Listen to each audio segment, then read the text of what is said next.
உங்கள் favourite TV ஷோக்களை இனி miss பண்ண தேவையில்லை. ZEE5 இல் முற்றிலும் இலவசமாக காணுங்கள். இங்கேயும் எப்பொழுதும். வேப்ப மரத்தை, அரச மரத்தை, ஏன் செங்கலை கூட சாமியா கும்பிட்டு பாத்திருக்கேன். இது என்னமோ உரல கும்பிடுறீங்க, புதுசா இருக்கே. இதுக்கு போயா தயங்குன? நீ புதுசா வேலைக்கு சேர்ந்திருக்கியா? ஆமாமா. வந்த பாதையையும் செஞ்ச உதவியையும் நாம என்னைக்குமே மறந்துடக்கூடாது. அதுக்குதான் இதெல்லாம். இது உரல் இல்லம்மா, எங்க குலசாமி. இதுல ஆரம்பிச்சதுதான் நம்ம மசாலா கம்பெனி. நானும் உங்க ஐயாவும் வாழ்க்கைய ஆரம்பிச்சதே இதுலதான். நாங்க முதல்ல இந்த உரல்ல தான் மிளகா அரைச்சு வியாபாரத்தை ஆரம்பிச்சோம். இன்னைக்கு நமக்கு 4 மசாலா ஃபேக்டரி இருக்குதுன்னா அதுக்கு பிள்ளையார் சுழி போட்டதே இந்த உரல்ல தான். மணிமேகலை, அத்தை எல்லாத்தையும் எடுத்து வச்சாச்சா? எல்லாம் எடுத்து வச்சாச்சு அத்தை.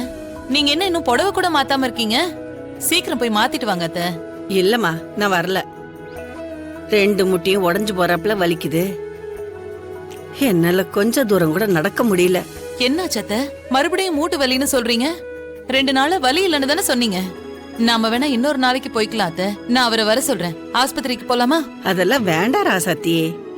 பெத்த பொண்ணு கூட இப்படி பாத்துக்க மாட்டா. இது ஒண்ணு இல்ல, 2 நாள் போச்சுன்னா தானா சரியாயிடும். வயசாகுது இல்ல, அப்பப்ப இந்த மாதிரி வலி வர்றதெல்லாம் சகஜம்தான். அண்ணே ரெடியா? ரெடி தம்பி, எல்லாம் ரெடி. ஆமாண்டா, அண்ணே வந்து கேளு ரெடியான்னு. காலையில இருந்து ஒத்தாளா நின்னு அவளே வேலை பார்த்துக்கிட்டு இருக்கா. உன் பொண்டாட்டி என்ன செய்யறா? கூட மாட வந்து ஒத்தாசை பண்ணலாம்ல. என்னம்மா நீங்க, அவளை பத்தி உங்களுக்கு தெரியாதா? என்னைக்கு அவளா எடுத்து போட்டு செஞ்சிருக்கா? அத்தை விடுங்க அத்தை. அவளும் அப்பப்ப ஏதாவது வேலை செஞ்சுட்டு தான் இருக்கா. இப்ப ஏதோ அசதியில தூங்கிட்டு இருக்காளோ என்னவோ. யாரும் தூங்கல, ரெடி ஆயிட்டு வந்துட்டு தான் இருக்க. ஏய், என்ன ரெடி ஆகி வந்துட்டு இருக்க? இன்னைக்கு என்ன நாள்னு தெரியும்ல, எவ்வளவு வேலை இருக்குன்னு தெரியும்ல. சிவி சிங்காரிச்சு மெதுவா வந்துட்டு இருக்க, நில்லு. என்ன இப்போ? மணிமேகலை காலையில இருந்து ஒத்தாளா எல்லா வேலையும் பாத்துக்கிட்டு இருக்கா. நீ இந்த வீட்டு மருமக தானே, அவளுக்கு கூட மாட ஒத்தாசை பண்ணா என்ன? அத்தை காலங்கத்தாலே ஆரம்பிச்சுட்டாங்க மூத்த மருமக புராணத்தை. இவங்களுக்கு நான் உதவி பண்ணணுமா? இந்த வீட்டுல முடிவெடுக்கிறதெல்லாம் இவங்க தானே. முடிவெடுக்கிறவங்களே வேலை செஞ்சாதான் சரியா இருக்கும். ஏய் வாயை மூடு. ஏன் இந்த மாதிரிலாம் பேசிட்டு இருக்க? என்ன, நான் உண்மையை தானே பேசுறேன். ஏன் கல்யாணி அப்படி நினைக்கிற? எல்லாமே ரெடியா தான் இருக்கு.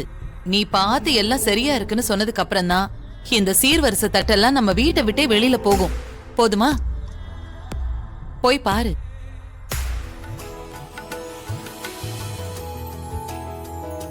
என்னங்கம்மா?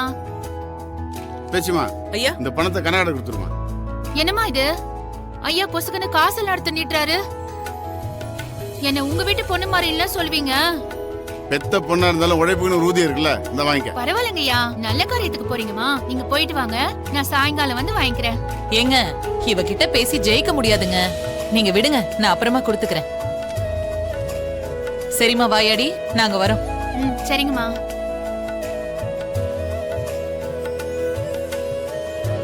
யாருக்காவது புதுசா கல்யாணம் எதுவும் ஆயிருக்கா? அமர்க்கலமா சீரெல்லாம் எடுத்துட்டு போறாங்க. இது கல்யாண சீர் இல்ல, தீபாவளி சீரு.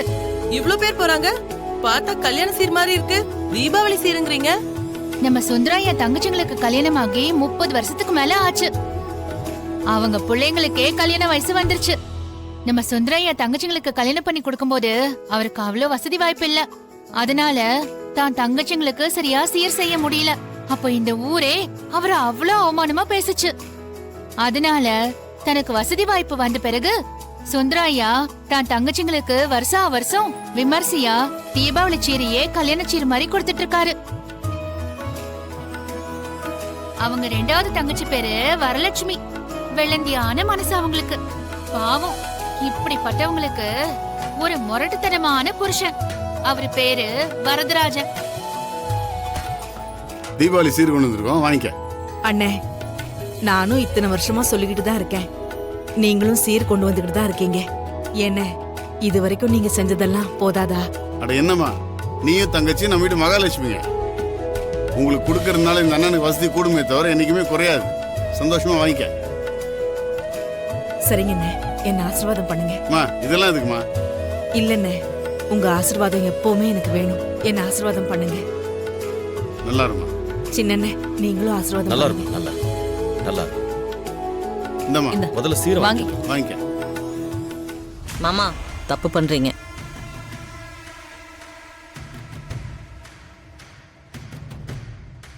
என்ன கல்யாணி? குங்குமம் பூ நோன்பு கயிறெல்லாம் வச்சு கொடுக்குறீங்க. இதெல்லாம் சுமங்கலி கொடுக்குற பொருளாச்சே, இவங்களுக்கு கொடுக்கலாமா?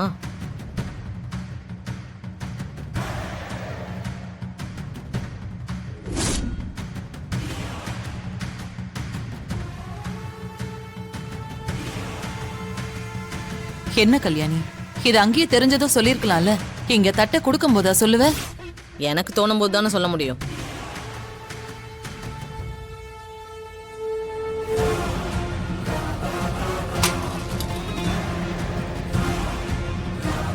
இப்ப கொடுங்க. அண்ணே இவங்க சொல்றதுல ஒண்ணும் தப்பு இல்லைண்ணே. பரவாயில்லண்ணே, கொடுங்க. ம். கல்யாணி, இந்த வீட்டுல என் மருமக நந்தினி இருக்கிறத மறந்துட்டியா? இந்த உலகத்துல யாருக்கு எது கிடைக்கணும் கிடைக்க கூடாதுன்னு முடிவு பண்றது நீயோ நானோ கிடையாது. அந்த ஆண்டவன் தான். தட்டுல இருந்து எடுத்ததெல்லாம் வை. தாத்தா திரும்பவும் சொல்றேன், இந்த சேர் விட்டு எந்திரிக்க கூடாது. ஏப்பா நீ செய்யறது உனக்கே நியாயமா இருக்கா? அப்படி என்ன நியாயம் இல்லாத செஞ்சுட்டேன்? சம்பளத்தையும் கொடுத்து என் வேலையும் நீயே செஞ்சா எப்படிப்பா? எவ்வளவு நேரம்தான் என்னை இப்படியே உட்கார வச்சிருப்ப? நான் சொல்ற வரைக்கும் இப்படியே தான் உட்கார்ந்து இருக்கணும்.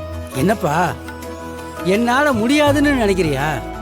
வயசை வச்சு நீ எடை போடாத. வேணும்னா போட்டி வச்சு பார்த்துடலாமா? 1 மணி நேரத்துல நீ எத்தனை மூட்டை தூக்குற, நான் எத்தனை மூட்டை தூக்குறேன்னு பார்த்துடலாமா? இதெல்லாம் நல்லா தான் பேசுறீங்க, ஆனா மூட்டையை தூக்கும் போது தான் மயங்கி விழுந்துடுறீங்க. அது ஏதோ நேத்து சாப்பிடாம வந்ததுனால மயக்கம் போட்டு விழுந்துட்டேன். தினைக்கும் அப்படி நடக்குமா? ஏன் தாத்தா, நான் தெரியாம தான் கேக்குறேன். உங்களுக்கு வயசு 80 ஆயிடுச்சு, பொண்ணை அப்படியே கட்டி கொடுத்துட்டீங்க. புள்ள மெட்ராஸ்ல வேலை செய்யறான், கை நிறைய சம்பாதிக்கிறான். இதுக்கப்புறமும் உங்களுக்கு அப்படி என்ன தேவைன்னு இப்படி கஷ்டப்பட்டு வேலை பார்த்துட்டு இருக்கீங்க? 65 வருஷமா உழைச்ச உடம்புப்பா இது. வீட்டுல சும்மா உட்கார முடியுமா? ஆமா, இப்படி ஒரு வசனத்தை சொல்லிட வேண்டியது. சரி, அப்ப இனிமே அடுத்தவங்க உழைக்கிறத பார்த்துட்டு இங்கே சும்மா உட்காந்துருங்க. அப்பாட்ட சொல்லி உங்களுக்கு பென்ஷன்லாம் வாங்கி கொடுத்துட்றேன். நீங்க இங்க வந்து நல்லா ரெஸ்ட் எடுங்க. ஆனா நீங்க கொண்டு வர மீன் குழம்பு மட்டும் எனக்கு ஒரு பங்கு வந்துகிட்டே இருக்கணும், பாத்துக்கங்க. சின்னண்ணி நீங்களும் சாப்பிடுங்க. கல்யாணி, கொஞ்சம் சாம்பார் நல்லா சாப்பிடுங்களா நீ? அக்கா ஏய் வரலட்சுமி, வா வா வா வா வா. இந்தா பிடிக்கும். ஏய் என்னது இது? கோழி குழம்பு. மாமா நீ உட்காந்து சாப்பிடு.